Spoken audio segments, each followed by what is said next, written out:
رات گہری تھی لیکن تہران میں روشنی جاگ رہی تھی۔ یہ روشنی صرف سڑکوں کی کمکموں کی نہیں تھی بلکہ ایک نئی حقیقت تھی جو ایران، مشرق وسطیٰ اور اس سے آگے تک پھیل رہی تھی۔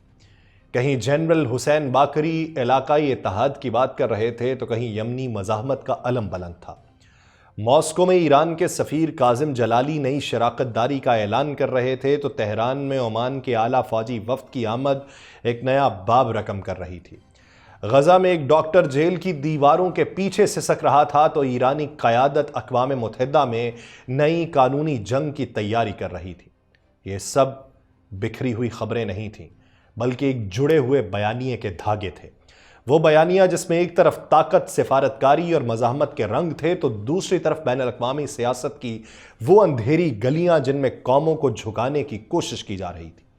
ایران اس کھیل کا ایک پرانا کھلاڑی تھا لیکن اب اس کا انداز مزید سخت اور اس کی حکمت عملی مزید گہری ہو چکی تھی۔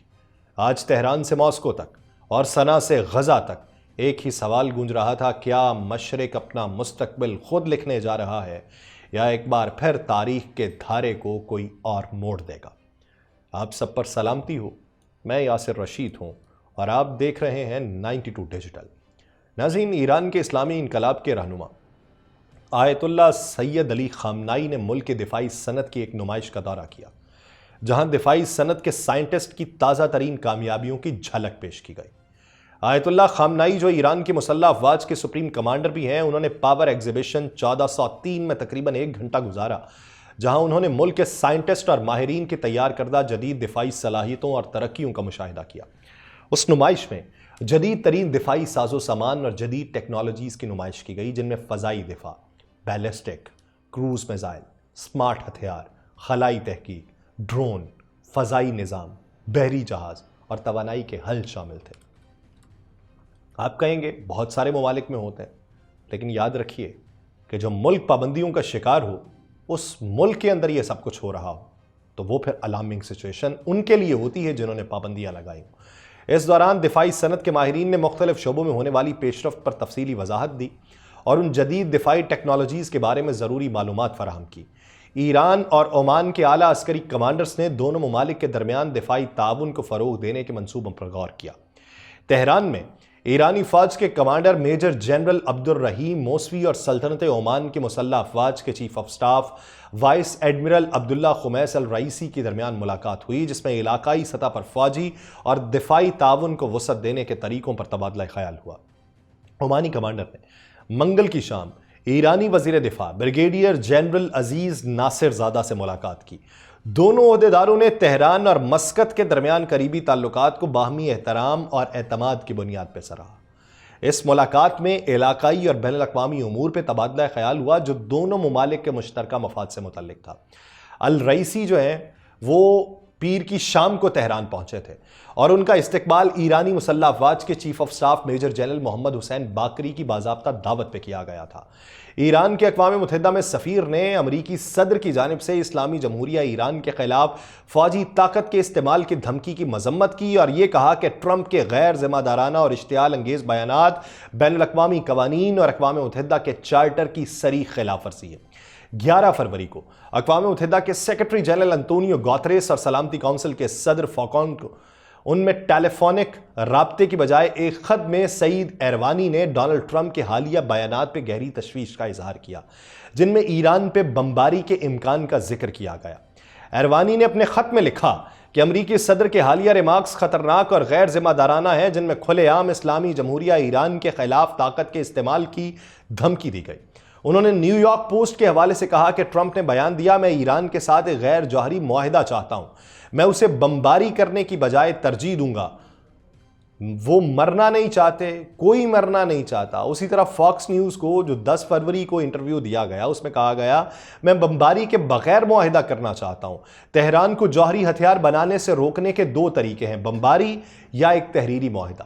ایرانی سفیر نے ان بیانات کو اشتعال انگیز قرار دیتے ہوئے کہا کہ یہ بین الاقوامی قوانین اور اقوام متحدہ کے چارٹر کے آرٹیکل 4(2) کی کھلی خلاف ورزی ہے، جو خود مختار ریاستوں کے خلاف طاقت کے استعمال یا اس کی دھمکی کو ممنوع قرار دیتا ہے۔ انہوں نے واضح کیا ہے کہ اس اشتعال انگیزی کو 4 فروری 2025 کو جاری کردہ زیادہ سے زیادہ دباؤ کی پالیسی مزید بڑھا رہی ہے، جو غیر قانونی، یک طرفہ، جبری اقدامات اور ایران کے خلاف دشمنی میں شدت پیدا کر رہی ہے۔ ایران نے اقوام متحدہ کی سلامتی کونسل کے اوپر زور دیا ہے کہ وہ ان دھمکیوں پر خاموش نہ رہے، کیونکہ اس قسم کے بیانات کو معمول بنانا ایک خطرناک مثال قائم کرے گا۔ ایران نے خبردار کر دیا ہے کہ کسی بھی جارحیت کے سنگین نتائج ہوں گے، امریکہ کو اس کے مکمل نتائج بھگتنا ہوں گے۔ ایران ایک ذمہ دار اقوام متحدہ کا رکن ہونے کے ناطے اپنی خود مختار علاقائی سالمیت اور قومی مفادات کے دفاع کے لیے کسی بھی دشمنانہ اقدامات کا بھرپور جواب دے گا۔ ایروانی نے اپنے خط کے آخر میں یہ درخواست کی کہ اسے سلامتی کونسل کی دستاویز کے طور پہ باضابطہ طور پہ گردش میں لایا جائے، یعنی اس کی سرکولیشن کی جائے۔ ایران کے مسلح افواج کے chief of staff major general Mohammad Hossein Bagheri نے کہا کہ اسرائیل کی دہشت گردی کا مقابلہ کرنے کا واحد راستہ علاقائی اتحاد ہے۔ سلطنت عمان کی مسلح افواج کے chief of staff vice admiral Abdullah Khamis Al Raisi سے ملاقات کے دوران جنرل باقری نے بات کی۔ جنرل باقری نے امریکہ اور اسرائیل کے اس منصوبے کی مذمت کی جس کے تحت غزہ کے عوام کو جبری طور پہ بے دخل کرنے کی کوشش کی جا رہی ہے۔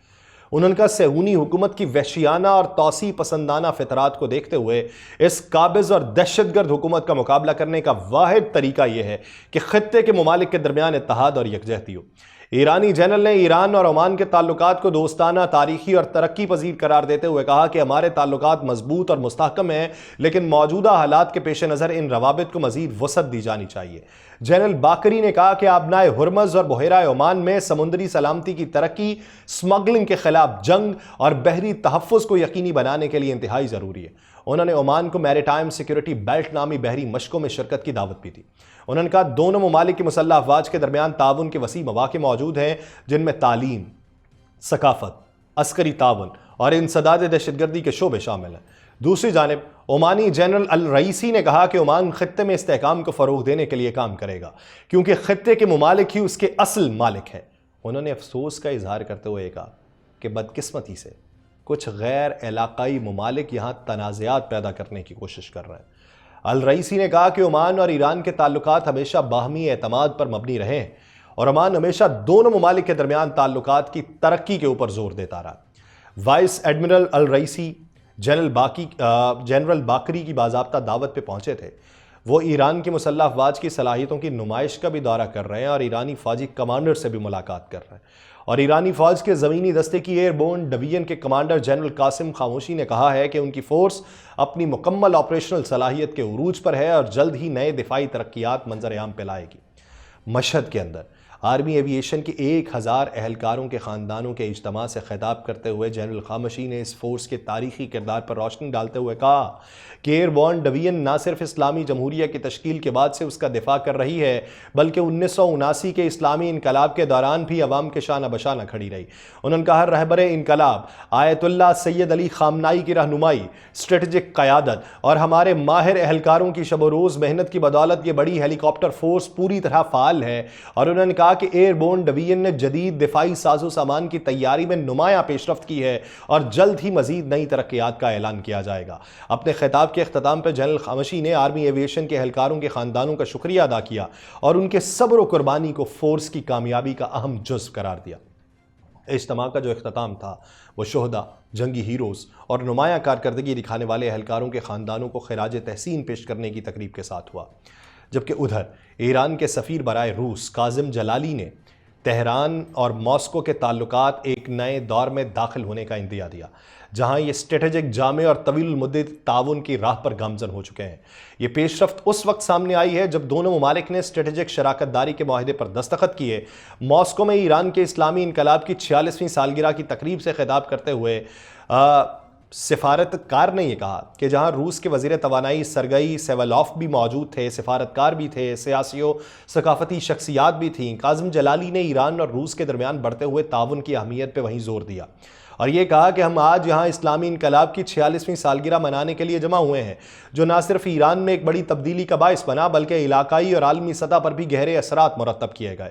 جلالی نے کہا کہ ایران کا انقلاب ایک منفرد تحریک تھی جو عوامی حمایت پہ مبنی تھی، غیر ملکی اثر و رسوخ سے آزاد تھی اور امام خمینی کی قیادت میں ایک دینی جمہوریت کے قیام کا باعث بنی۔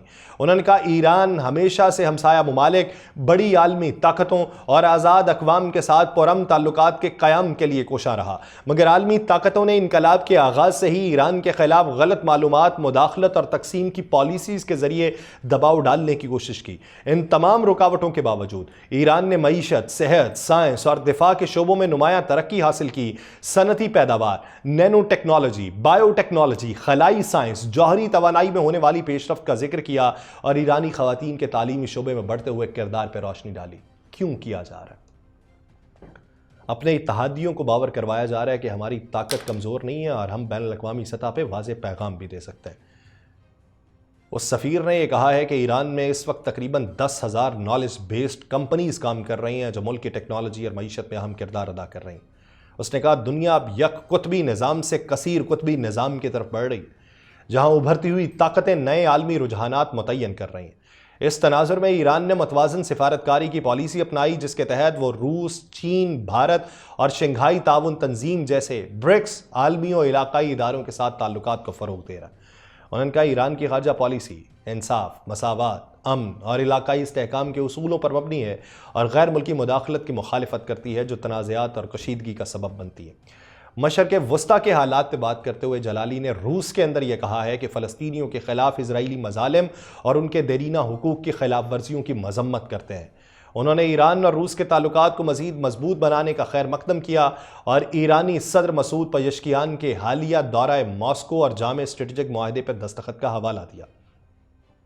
تہران ماسکو شراکت داری ایک وسیع اور طویل المدتی تعاون کے نئے مرحلے میں داخل ہو چکی ہے، جن میں ثقافت، سیاست، دفاع، تجارت، بینکنگ، توانائی، زراعت، سائنس، صحت کے شعبے شامل ہیں۔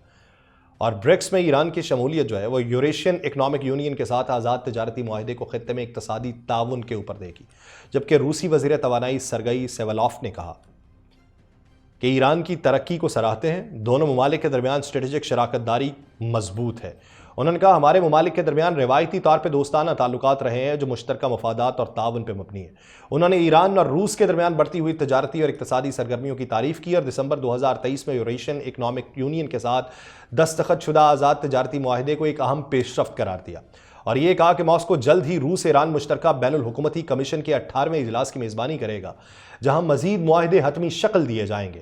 سیوالوف نے ایران کے ساتھ تعاون پہ اطمینان کا اظہار کرتے ہوئے کہا کہ دونوں ممالک جیو پولیٹیکل چیلنجز کا مل کے سامنا کریں گے۔ اور وہاں پہ نائب وزیر خارجہ روس کے آندرے رودینکو، تجزیہ کار الیگزینڈر ڈوگن اور نائب پروسیکیوٹر جنرل سمیت دیگر اعلیٰ روسی حکام بھی موجود تھے۔ ایران نے یہ اعلان کیا ہے کہ وہ اقوام متحدہ کی سلامتی کونسل میں باضابطہ شکایت درج کروائے گا۔ کس کی؟ جس میں امریکی صدر ڈونلڈ ٹرمپ کے حالیہ بیانات کو بین الاقوامی قوانین کی خلاف ورزی قرار دیا جائے گا۔ ایرانی نائب وزیر خارجہ برائے قانونی اور بین الاقوامی امور کاظم غریب آبادی نے اتوار کے روز ایک سوشل میڈیا پوسٹ میں کہا تھا کہ ایرانی عوام کی بھرپور شرکت ٹرمپ کی دھمکیوں کا واضح جواب تھی۔ اس نے کہا کہ ایران قانونی کارروائی کے تحت سلامتی کونسل میں احتجاجی خط باضابطہ دستاویز کے طور پہ جمع کروائے گا۔ یہ بات ہے ایران کی۔ تسلسل سالے جوڑے گئے ایران کے حالیہ اقدامات سے، ان کی تیاریوں سے، جن کے لیے ان کی جد و جہد جاری رہی، جن کو وہ کمک پہنچاتے رہے، جن کا وہ تحفظ کرتے رہے۔ ان میں سے ایک شخص ڈاکٹر حسام ابو صفیہ بھی تھا، جو غزہ کے کمال ادوان اسپتال کے سربراہ تھے۔ ان کے اہل خانہ نے کہا ہے کہ انہیں دسمبر کے آخر میں اسرائیلی فورسز کے ہاتھوں گرفتاری کے بعد شدید تشدد اور بدسلوکی کا سامنا کرنا پڑا۔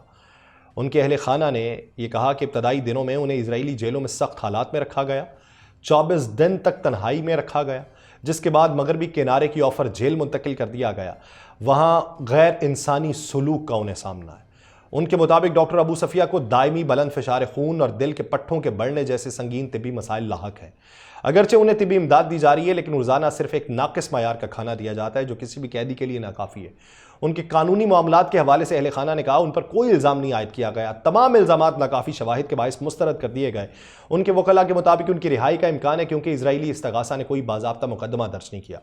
اہل خانہ نے عالمی برادری سے مطالبہ کیا کہ اسرائیل پر دباؤ ڈالا جائے کہ ڈاکٹر ابو صفیہ کو مناسب خوراک فراہم کی جائے۔ دسمبر کے آخر میں جو گزشتہ سال تھا، اسرائیلی فورسز نے کمال عدوان اسپتال پہ چھاپا مارا تھا، مریضوں اور طبی عملے کو زبردستی نکال دیا گیا تھا، متعدد افراد کو حراست میں لیا گیا تھا۔ ڈاکٹر ابو صفیہ جو 51 سال کے ہیں ان افراد میں شامل تھے جن پہ حماس کے ساتھ مبینہ تعلقات کا الزام لگایا گیا تھا اور انہیں گرفتار کر کے لے گئے تھے۔